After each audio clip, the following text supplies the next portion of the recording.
చూస్తున్నాం. గాల్లో ఉండగా విమానం ఇంజిన్ ఒక్కసారిగా ఆగిపోయింది. నిజమే, మీరు వింటున్నది అక్షరాల నిజం. టేకాఫ్ అయిన కొద్దిసేపటికే కుడివైపు ఇంజిన్ ఆగిపోయిందట.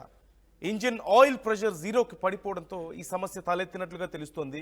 ఢిల్లీ నుంచి ముంబై వెళ్తున్న ఎయిర్ ఇండియా బోయింగ్ 777 విమానంలో ఈ ఘటన చోటు చేసుకుంది.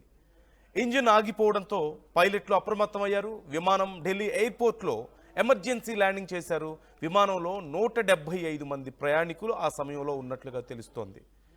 ఇంజిన్ ఆగిపోవడంతో ఒక్కసారిగా ఎలా ఉంటుందనేది మీరు ఊహించుకోండి. 175 మంది ప్రయాణికులు ఉన్నారు, క్రూ ఉన్నారు. ఇంజిన్ ఆగిపోయింది, కుడివైపు ఇంజిన్ ఆగిపోయింది. ఒక్కసారిగా కొంచెం బ్యాలెన్స్ అవుట్ అవుతుంది, కొంచెం షేక్ వస్తుంది ఫ్లైట్ అంతా కూడా. కానీ ఇమ్మీడియట్గా పూర్తిగా ఇంజిన్స్ రెండు ఆగిపోయి కింద పడిపోయే అవకాశం ఉండదు. ఖచ్చితంగా 2 ఇంజిన్స్ ఉంటాయి ఫ్లైట్ అన్నప్పుడు. ఈ ఫ్లైట్లో 2 ఇంజిన్స్లో ఒకటి ఫెయిల్ అయినప్పటికీ రెండో దాని మీద ఇమీడియట్గా రన్ చేస్తూ దగ్గరలో ఉన్నటువంటి ఎయిర్పోర్ట్లో వాళ్ళు ఎమర్జెన్సీ ల్యాండింగ్ చేస్తూ ఉంటారు. అయితే టేకాఫ్ అయిన కొద్దిసేపటికే ఢిల్లీ నుంచి ముంబై వెళ్తున్న సమయంలో టేకాఫ్ అయినటువంటి కొద్దిసేపటికే ఒక ఇంజిన్ ఆగిపోవడంతో సెకండ్ ఇంజిన్ మీద ఎమర్జెన్సీ కండిషన్లో మళ్ళీ తిరిగి ఢిల్లీలో ల్యాండ్ చేసినట్లుగా తెలుస్తోంది. వెంటనే ప్రయాణికులందరినీ సేఫ్గా దించి చెక్ చేసినట్లుగా సమాచారం అందుతోంది. అయితే అసలు అక్కడ ఉన్నటువంటి సిబ్బంది ఏం చెప్తున్నారు, దీనికి సంబంధించి డీటెయిల్స్ ఇంకా తెలుసుకుందాం. ఎయిర్ ఇండియా బోయింగ్ 777 విమానంలో ఈ ఘటన చోటు చేసుకుంది. ఢిల్లీ నుంచి మా ప్రతినిధి నవీన్ మనతో జాయిన్ అవుతున్నారు. నవీన్, ప్రజెంట్ డీటెయిల్స్ ఎలా ఉన్నాయి? దీనికి సంబంధించి మేనేజ్మెంట్ ఏదైనా సమాధానం చెప్తోందా? ప్రయాణికుల పరిస్థితి ఏంటి ఆ సమయంలో? అంటే ఎయిర్ ఇండియాకి పెద్ద ప్రమాదం తప్పినట్టు కూడా మనం చెప్పుకోవచ్చు. ఎందుకంటే ఆ ఢిల్లీ నుంచి ముంబైకి వెళ్తున్నటువంటి AI 777 విమానంలో సాంకేతిక సమస్య కూడా ఎదురైనట్టు కూడా మనకు తెలుసు. అంటే ముఖ్యంగా రైట్ సైడ్ లో ఉన్నటువంటి ఇంజన్ లో ఆయిల్ కొంత సమస్య వచ్చినందుకు పైలట్ వెంటనే అప్రమత్తమై వెంటనే టేకాఫ్ అయినటువంటి ప్రాంతం, అంటే ఢిల్లీ నుంచి టేకాఫ్ అయినటువంటి ఆ కొద్ది నిమిషాలను మళ్ళీ ఆ ల్యాండ్ అయినటువంటి పరిస్థితి నెలకొంది. ప్రస్తుతానికి అక్కడ ఉన్నటువంటి ప్రయాణికులు అందరూ కూడా సురక్షితంగా బయటకు కూడా వచ్చినటువంటి పరిస్థితి నెలకొంది. అయితే ఈ ఏరోప్లేన్ మాత్రం ఢిల్లీ నుంచి ముంబైకి వెళ్తున్నటువంటి వెళ్తున్నటువంటి సమయంలో ఈ యొక్క టెక్నికల్ కి సంబంధించినటువంటి సమస్య కూడా ఎదురైనట్టు కూడా ఉన్నటువంటి ఆ పైలట్ తో పాటు వెంటనే ATC కూడా వారు సమాచారం కూడా ఇవ్వడం జరిగింది. ATC కూడా వెంటనే అప్రమత్తమై ఆ ఫ్లైట్ ని సురక్షితంగా ల్యాండ్ చేసేటువంటి ప్రయత్నం కూడా చేసినటువంటి పరిస్థితి. మొత్తం ఈ ఫ్లైట్ లో దాదాపు 335 మంది ఆ ప్రయాణికులు కూడా వీరు ప్రయాణిస్తున్నారు. గతంలో కూడా చూసాము, ఇటు ఆంధ్రప్రదేశ్ గన్నవరం నుంచి వైజాగ్ వెళ్తున్నటువంటి ఎయిర్ ఇండియా విమానంలో కూడా ఇదే తరహాలో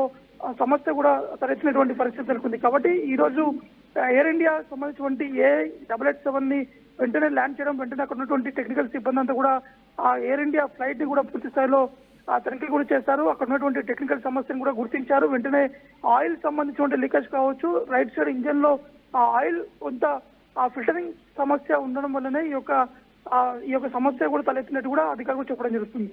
అంటే ప్రయాణికులకి మరి ఆల్టర్నేట్ ఏర్పాట్లు ఏమైనా చేశారా? డీటెయిల్స్ ఏమైనా తెలుస్తున్నాయా నవీన్ దీనికి సంబంధించి? అంటే ప్రస్తుతం కొద్దిసేపటి క్రితమే ఎయిర్ ఇండియా సంబంధించినటువంటి అధికారులు కూడా స్పందించారు. ముఖ్యంగా DGCA కూడా ఈ ఎయిర్ ఇండియా సంబంధించినటువంటి ఆ సమస్యతో కూడా ఒక రిపోర్ట్ కూడా ఇవ్వాలని చెప్పేసి DGCA కూడా ఎయిర్ ఇండియాని కోరడం జరిగింది. అయితే కొద్దిసేపటి క్రితమే ఎయిర్ ఇండియా సంబంధించినటువంటి అధికారులు స్పందించారు. ఏదైతే ప్రయాణికులకి వారందరికీ కూడా ఆల్టర్నేట్ ఫ్లైట్ కూడా ఏర్పాటు కూడా చేయడం జరుగుతుంది. ఎందుకంటే ఆల్రెడీ ఈ ఎయిర్ ఇండియా సంబంధించినటువంటి విమానాన్ని ఉదయమే పూర్తి స్థాయిలో టెక్నికల్ సంబంధించినటువంటి అంశాలు కూడా తనిఖీలు చేసిన తర్వాతనే టేకాఫ్ కి వారు అనుమతి కూడా ఇవ్వడం జరిగింది. కానీ సడన్ గా ఈ ఇంజన్ లో ఉన్నటువంటి ఆయిల్ ప్రెషర్ తక్కువగా రావడంతో వెంటనే ల్యాండ్ కూడా చేస్తామని చెప్పేసి కూడా ఎయిర్ ఇండియా అధికారులు చెప్పడం జరుగుతుంది. కాబట్టి ఆల్టర్నేట్ గా ఫ్లైట్ కూడా ఏర్పాటు చేశారు. మరి కొంతమంది ఆ ఫ్లైట్ లో తమ గమ్యస్థానం కూడా వెళ్ళడం జరిగింది. Right thanks for the details Naveen. So overall గా ఇమీడియట్ గా వేరే ఆల్టర్నేటివ్ ఏర్పాట్లు చేసి ప్రయాణికులందరినీ కూడా వారి గమ్యస్థానాలకు చేర్చినట్లుగా తెలుస్తోంది. అలాగే జరిగినటువంటి ఇన్కన్వీనియన్స్కి ఎయిర్ ఇండియా క్షమాపణ చెప్పింది. ఇప్పుడు ఎయిర్ ఇండియా బోయింగ్ 777 విమానానికి సంబంధించి పూర్తి స్థాయిలో వారు చెక్ చేస్తున్నట్లుగా తెలుస్తోంది. సమస్య ఎక్కడొచ్చింది, ఇంజన్ ఎందుకు ఆగిపోయింది అనేది. ఇంజన్ ఆగిపోవడం అనేది అతి భయంకరమైనటువంటి సమస్య. ఖచ్చితంగా చిన్న కారణాలతో ఇలా జరగదు. ఇంజిన్స్ చాలా పర్ఫెక్ట్గా చెక్ చేసుకున్న తర్వాత ఒక ఫ్లైట్ బయలుదేరిన తర్వాత, గతంలో మనం చూసాం అహ్మదాబాద్ ఘటన తర్వాత చాలా రోజుల పాటు ప్రయాణికులు ఫ్లైట్ జర్నీ అంటే భయపడ్డటువంటి పరిస్థితులు. వాటితో పాటు ఆ తర్వాత వరుసగా ఈ ఫ్లైట్ జర్నీస్లో ఎన్నో మిస్టేక్స్ జరుగుతూ ఉండడం. గతంలో కూడా కొన్ని సందర్భాల్లో ఇలా ఇంజిన్ ఫెయిల్ అయినటువంటి సందర్భాలు ఉన్నాయి. అలాగే గాల్లో ఎగురుతున్న సమయంలో సడన్గా పక్షులు ఢీకొట్టి ప్రమాదాలు జరిగినటువంటి సందర్భాలు ఉన్నాయి.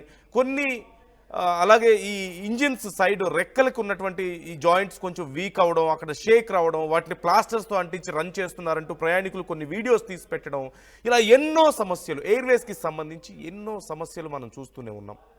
ప్రయాణికులు అంతంత డబ్బులు ఖర్చు పెట్టి ప్రయాణిస్తున్నప్పుడు వాళ్ళ ప్రాణాలకి లేదంటే వాళ్ళ జర్నీకి వాళ్ళ టైంకి తగిన న్యాయం జరగడం లేదు అనే అభిప్రాయాలు చాలామంది ప్రయాణికుల నుంచి వస్తున్నాయి. మనం చూస్తున్నాం. ఇప్పుడు అలాంటి ఒక ఘటన మనం చూస్తున్నాం. అంటే ఏవైనా ప్రకృతి విపత్తుల వల్ల, అంటే ఫ్లైట్ ఆల్రెడీ గాల్లోకి ఎగిరిన తర్వాత ఒక్కసారిగా వాతావరణంలో మార్పులు రావడమో, లేదంటే అనుకున్న దానికంటే చాలా వేగంగా వాతావరణం చేంజ్ అవ్వడము, ఉరుములు మెరుపులు, అతి భారీ వర్షం పడడం, లేదంటే ఓవర్ క్లౌడీ అయిపోవడం సడన్గా, ఇలాంటివి ఏదైనా కారణాలు, ఫాగ్ ఎక్స్ట్రీమ్గా ఎక్కువగా ఉండడం కానీ, అంటే ఎగిరిన తర్వాత ఏదైనా సమస్య వస్తే ఒక 10 నిమిషాల తర్వాత పావు గంట తర్వాత ఓకే ఒక అర్థం ఉంటుంది. కానీ ఇంజిన్ ఆగిపోవడం ఏంటి? అందులోనూ గాల్లో ఉండగా ఇంజిన్ ఆగిపోయిందంటే ఎంత భయంకరమైన పరిస్థితి ఉంటుంది. ఒక్కసారిగా ఆ చేంజ్ కనిపిస్తుంది. లోపలంతా కూడా టర్బులెంట్ ఎఫెక్ట్స్ వస్తాయి, ఒక షేక్ అవుతుంది, బ్యాలెన్స్ కోల్పోయినట్లుగా కనిపిస్తుంటుంది ఒక్కొక్కసారి. వెంటనే సెకండ్ ఇంజిన్, 2 ఇంజిన్స్తో నడుస్తూ ఉంటాయి ఫ్లైట్స్ అన్నీ కూడా కంపల్సరీగా. ఒకవేళ ఒక ఇంజిన్ ఆగిపోయినా ఇమ్మీడియట్గా మరొక ఇంజిన్ రన్ చేస్తారు. అది గ్లైడర్గా పనిచేస్తుంది, అంటే అది సేఫ్టీ కోసం ఎమర్జెన్సీ ఇంజిన్ యూజ్ చేస్తారు. సో సెకండ్ ఇంజిన్ మీద ఖచ్చితంగా ఫుల్ ట్రిప్ సమస్య. ఇప్పుడు మరొక సమస్య మనం చూస్తున్నాం. ఎయిర్ ఇండియాలో చోటు చేసుకున్నటువంటి సమస్య ఇది. ఎయిర్ ఇండియా బోయింగ్లో చాలా ఫ్రీక్వెంట్గా సమస్యలు వస్తూనే ఉన్నాయి. సో మరొకసారి ఇలాంటి ఘటనలు జరగకుండా చూసుకోవాల్సిన బాధ్యత ఉంది. అలాగే ఈ విషయం మీద కఠిన చర్యలు తీసుకోవాల్సిన బాధ్యత కూడా ఉంది. ఏవియేషన్ మీద ఇటు కేంద్ర ప్రభుత్వం విషయంలోనూ కన్సర్న్ మంత్రి ఈ విషయంలో ఖచ్చితంగా విచారణ చేయాల్సిన అవసరం ఉంది. At the same time DGCA విషయంలో కూడా డీజీసీఏ కూడా దీంట్లో ఇన్వాల్వ్ అవుతుంది. ఖచ్చితంగా దీనికి సంబంధించి రిపోర్ట్ అడుగుతుంది. ఎందుకు ఆగిపోయింది, ఎలా ఆగింది, ముందే ఎందుకు చెక్ చేసుకోలేదు, చెక్ చేశారా లేదా ప్రాపర్గా, సమస్య ఎక్కడొచ్చింది అనేది ప్రతిదీ ఖచ్చితంగా అడుగుతారు. ఎందుకంటే ఒక ఫ్లైట్ స్టార్ట్ అయ్యే ముందు పూర్తి స్థాయిలో 100% ఫ్లైట్ కండిషన్ ఎలా ఉందనేది చెక్ చేసుకుంటారు. ఏ చిన్న సమస్య ఉన్నా సరే డిలే చేస్తారు, లేదంటే క్యాన్సిల్ చేస్తారు సమస్య ఎక్కువగా ఉంటే.